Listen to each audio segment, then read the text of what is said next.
No sleep for Cranky.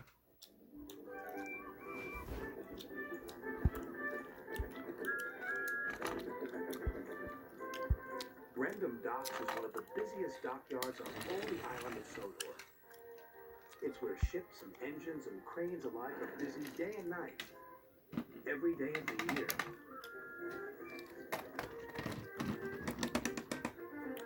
But poor Cranky the Crane never gets a nap. He never gets to sleep early. He works all the time. And his only company are the gulls that settle on his arm. So Cranky is always cranky.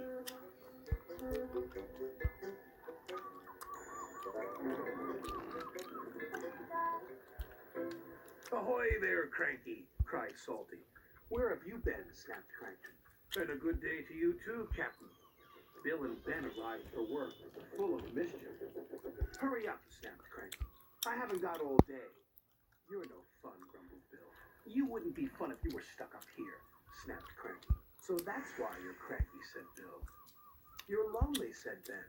I'm not, Cranky cranked. So it's company you be needin', said Salty. Reminds me of a lonely old Grand Banks lighthouse keeper. Not another one of your stories, cried Cranky. Oh, please, Salty, they chimed. We haven't heard it. 'Twas in the middle of a wee naughty storm, Salty began. The likes of which you see once in a lifetime.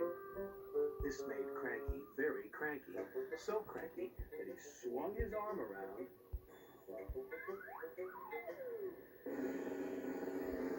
and dropped the pipes onto the tracks instead of the trucks.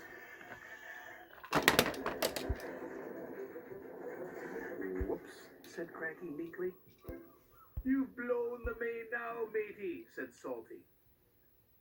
The engines were trapped. You're gonna get into trouble, sang Bill and Ben.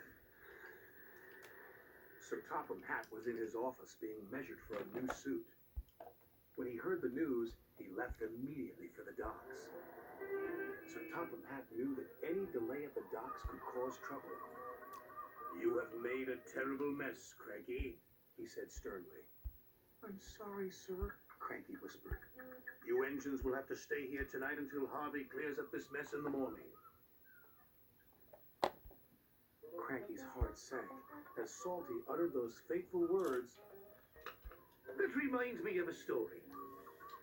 It was a bitter, cold winter. The brave little ship was stuck until the ice melted the next spring. He barely made it round the cape. After 100 scary days at sea without a scratch, he sailed into port and crashed his bow not 15 feet from my buffers. Luckily, no one was hurt. Except my ears, wailed Cranky. Salty spent all night telling tales of powerful storms, daring rescues, and brave little ships. And when the sun rose, he was still talking. And talking. And talking. I can't take any more, groaned Cranky. Harvey the crane engine arrived. Sir Topham Hatt sent me to help clear away this mess, he puffed proudly. Cranky was so pleased the engines would be going soon, he forgot to be cranky. I'll never misbehave again, he promised, as long as I don't have to listen to any more of Salty's stories. And after Harvey and the workmen had cleared the wreckage, Cranky worked hard all day. He carefully loaded the trucks, helped speed the engines on their way, and he said please and thank you. This is new, puffed Thomas, but he had spoken too soon. Cranky couldn't help himself. It was nice while it lasted, said Percy, and all the engines laughed. But Cranky was still cranky.